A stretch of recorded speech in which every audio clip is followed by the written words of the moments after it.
I'm Anthony Davies. I'm Erica Davies. And this is Behavioral Economics.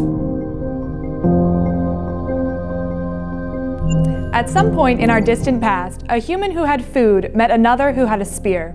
The two exchanged and departed better off than when they met. Early in their lives, children learn the importance of exchange.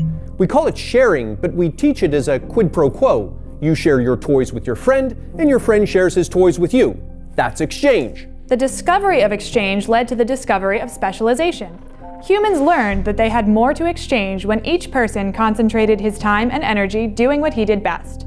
Those with manual dexterity spent more time making spears. Those with strength spent more time hunting. They traded spears for meat, and both were better off. This dance of specialization and exchange was the birth of the economy. Fast forward tens of thousands of years. The economy has grown in size and complexity. Humans are now so specialized that many don't know how to hunt or to grow food. They rely on others to obtain food for them. In exchange, they spend years of their lives developing complex skills that make other people's lives better in ways that were impossible before. As these exchanges grew, humans formed questions about the economy itself.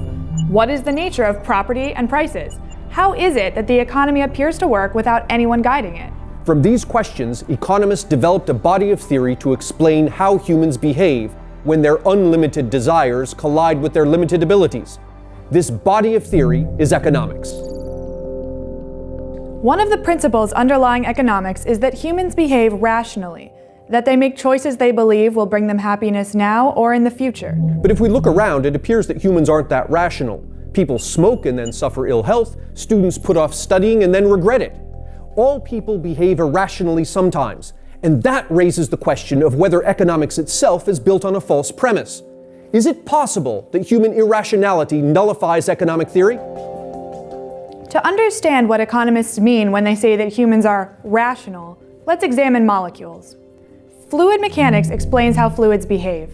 Our understanding of fluid mechanics enables us to design ship hulls with minimal drag and airplane wings with maximum lift.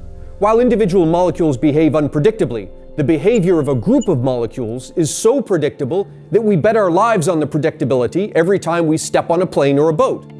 And this is where our irrational humans come in. Unlike individual molecules, individual humans are at least sometimes predictable because they're at least sometimes rational. And that means that when they are in groups, they become highly predictable. People do make irrational decisions, but we tend to learn from our mistakes and from the mistakes of people around us. Meanwhile, many apparently irrational choices people make can be, in fact, quite rational. Take, for example, a student who chooses to party now and study later. This choice appears irrational to the professor. But is the student really making an irrational choice? Possibly not. When the student chooses to party instead of studying, she's making a rational choice to take leisure time from her future self and enjoy it now. In exchange, her future self will have to study. The professor might consider this folly, but he has different preferences and abilities, and so might be less willing to make that exchange for himself. This difference in preferences and abilities is what makes our modern economy possible. People who are more willing to put off consuming tend to save their money, which is then borrowed by people who are less willing to put off consuming.